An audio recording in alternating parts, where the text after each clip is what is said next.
I remember getting stitches in my head from roller skating. The kid in the picture grew up to be Dr. William Bell Jr. He was an emergency medicine physician for 35 years, working at places like TriStar Southern Hills. Now retired, William often thinks back on the important people along the way who put that kid from Cincinnati on his path. When I was 7 years old, I had a paper route. I was on my own all the time. It was the early 60s. William says there wasn't much of anyone looking after him until one day everything changed. My mother could no longer take care of all of us.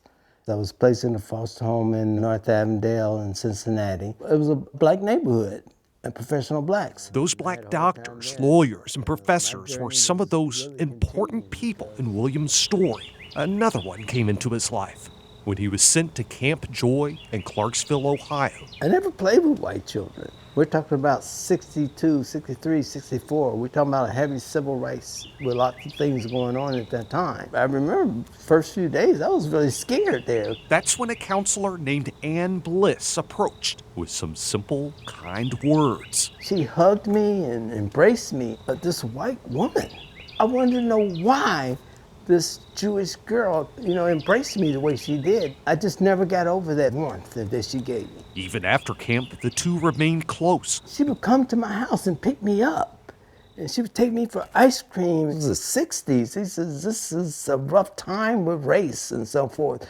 But she was there for me.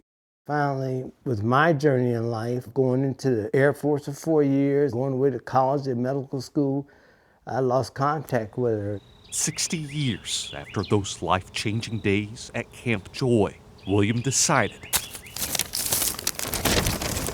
he was going to find Ann. But so much time had passed. Where in the country could she be?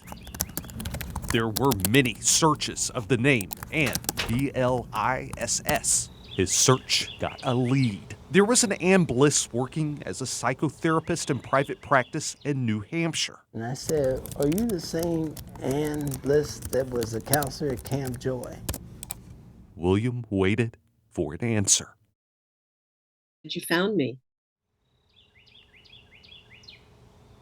I was overwhelmed. I was just overexcited. It was like, wow. It was pretty extraordinary for me. I was telling my wife, wow, I got her. I found her. You don't think about how you affect people, but then somebody comes to you and tells you how you affected them, and I was overwhelmed. It took some time. It took some planning. But 60 years after that original meeting at Camp Joy, William and Ann were united there. We clearly had some sort of heart connection. It brought back those moments of, those moments that I had at Camp Joy were nothing like I ever had before. It was just a freedom. Somebody cared.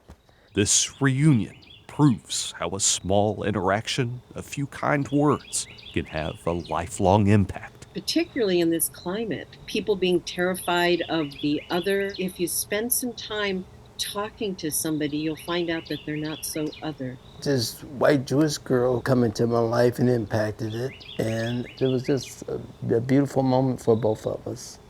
I'm Forrest Sanders, News Channel 5.